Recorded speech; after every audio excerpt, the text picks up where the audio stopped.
Hello, my amazing children. This is Grandma Carla, and we are starting a new book, The Swiss Family Robinson. And The Swiss Family Robinson is by, Johann Wyss. Okay, and it's a very old book. The copyright page is not in here, but it's been around a really, really long time. The Swiss Family Robinson. This is a really cool book. I've been wanting to read it for a long time. Shipwrecked.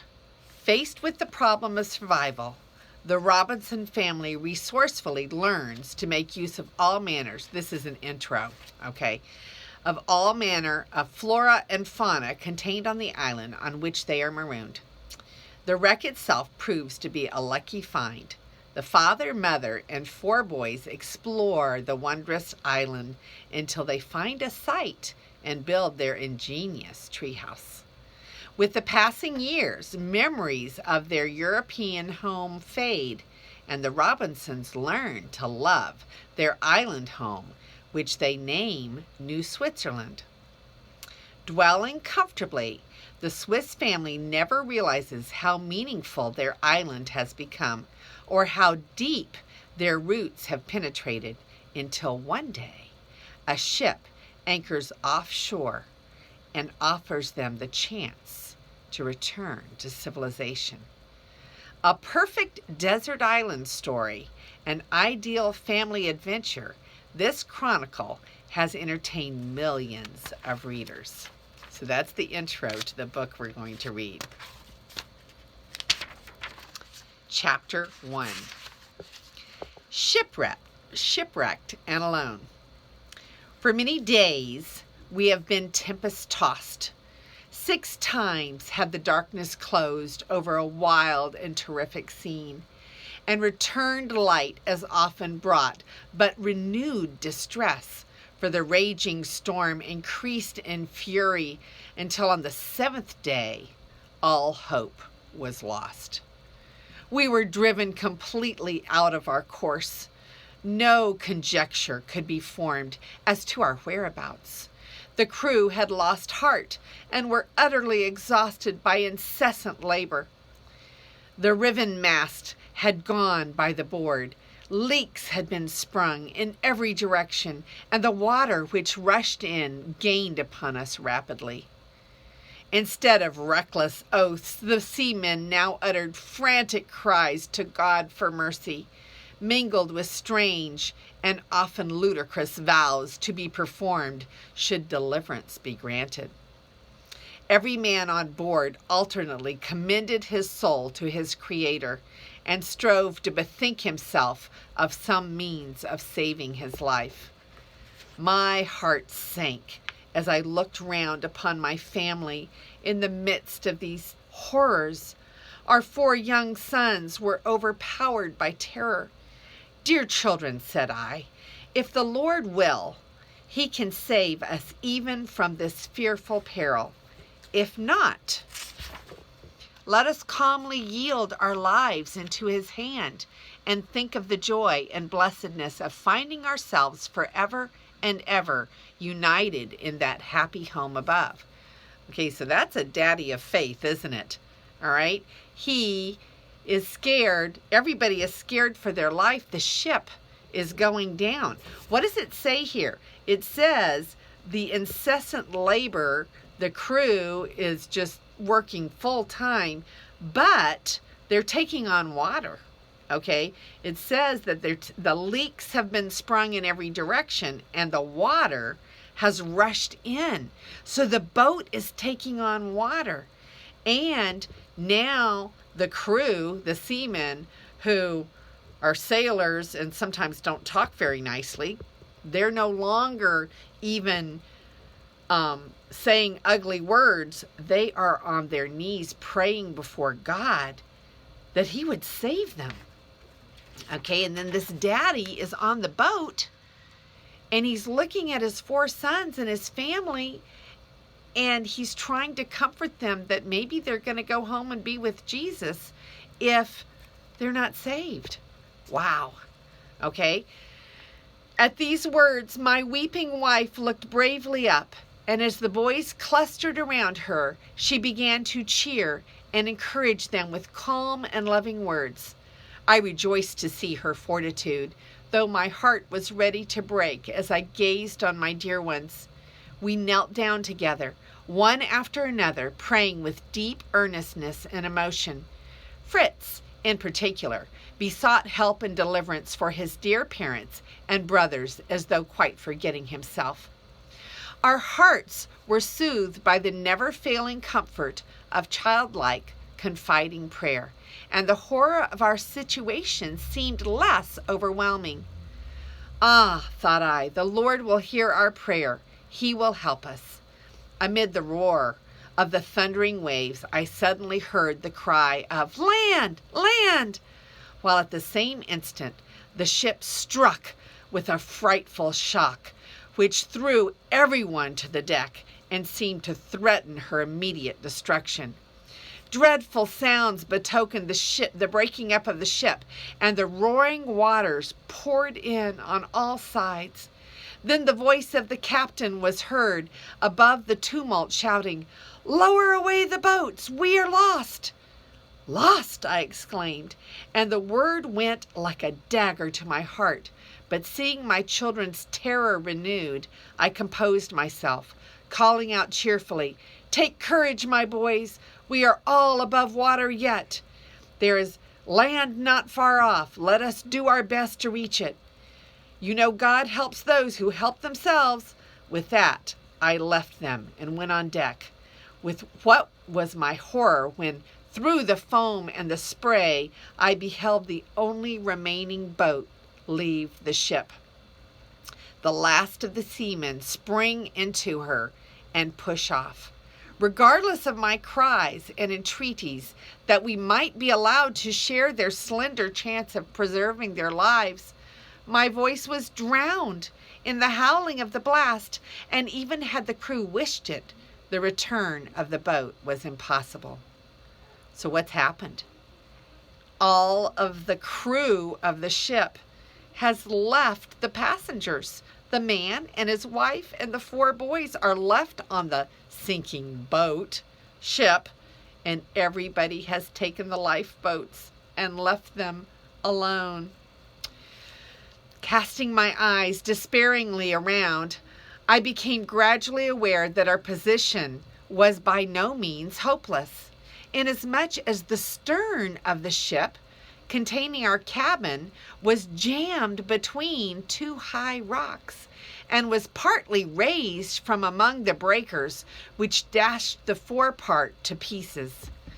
As the clouds of mist and rain drove past, I could make out, through rents in the vaporous curtain, a line of rocky coast, and rugged as it was, my heart bounded toward it as a sign of help in an hour of need.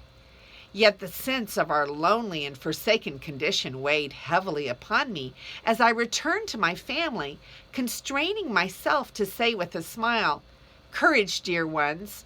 Although our good ship will never sail more, she is so placed that our cabin will remain above water, and tomorrow, if the wind and the waves abate, I see no reason why we should not be able to get to shore."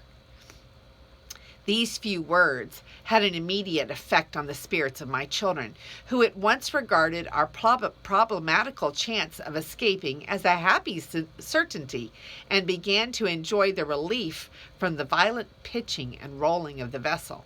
So the boat's now stuck on the rocks, and so it's not pitching like it was before when it was on the waves. My wife, however, perceived my distress and anxiety in spite of my forced composure, and I made her comprehend our real situation, greatly fearing the effect of the intelligence on her nerves. But not for a moment did her courage and trust in Providence forsake her, and on seeing this, my fortitude revived. So what's he saying? That even though his wife sees how desperate their situation is, she does not stop trusting in God. Okay, providence is written with a capital P, and it's referring to God above. So they're still trusting in the Lord. "We must find some food and take a good supper," said she. "It will never do to grow faint by fasting too long. We shall require our utmost strength tomorrow." Night drew on apace. The storm was as fierce as ever, and at intervals we were startled by crashes announcing further damage to our unfortunate ship. "God will help us soon now, won't he, Father?" said my youngest child. "You silly little thing," said Fritz, my eldest son, sharply. "Don't you know that we must not settle what God is to do for us? We must have patience and wait his time." Very well said. Had it been said kindly, Fritz, my boy," says the dad. "You too often speak harshly to your brothers, although you may not mean to do so." A good meal now ready, my youngsters ate heartily, and retiring to rest were speedily fast asleep. Fritz, who was of an age to be aware of the real danger we were in, kept watch with us. After a long silence, "Father," said he, "don't you think we might contrive swimming belts for Mother and the boys? With those we might all escape to land, for you and I can swim." "Your idea is so good," answered I, "that I shall arrange something at once, in case of an accident during the night." We immediately searched about for what would answer the purpose, and fortunately got hold of a number of empty flasks and tin canisters, which we connected 2 and 2 together so as to form floats sufficiently buoyant to support a person in the water, and my wife and young sons each willingly put one on. I then provided myself with matches, knives, cord, and other portable objects, trusting that, should the vessel go to pieces before daylight, we might gain the shore not wholly destitute. In other words, he wanted to have some of the things on the boat in case the boat broke up in the middle of the night and they had to swim for shore. Fritz, as well as his brothers, now slept soundly. Throughout the night, my wife and I maintained our prayerful watch, dreading at every fresh sound some fatal change in the position of the wreck. At length, the faint dawn of day appeared. The long, weary night was over, and with thankful hearts, we perceived that the gale had begun to moderate. Blue sky was seen above us, and the lovely hues of sunrise adorned the eastern horizon. I aroused the boys, and we assembled on the remaining portion of the deck, when they, to their surprise, discovered that no one else was on board. "Hello, Papa! What has become of everybody? Are the sailors all gone? Have they taken away the boats? Oh, Papa, why did they leave us behind? What can we do by ourselves?" "My good children," I replied, "we must not despair, although we seem deserted. See how those on whose skill and good faith we depended have left us cruelly to our fate in the hour of danger. God will never do so. He has not forsaken us, and we will trust him still. Only let us bestir ourselves, and each cheerily do his best, who has anything to purpose." "The sea will soon be calm enough for swimming," said Fritz. "And that would be all very fine for you," exclaimed Ernest. "But think of Mother and the rest of us.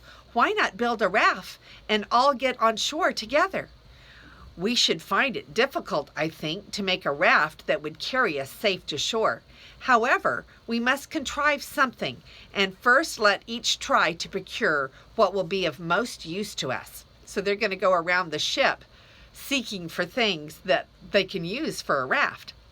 Away we all went to see what was to be found, I myself proceeding to examine, as of great consequence, the supplies of provisions and fresh water within our reach.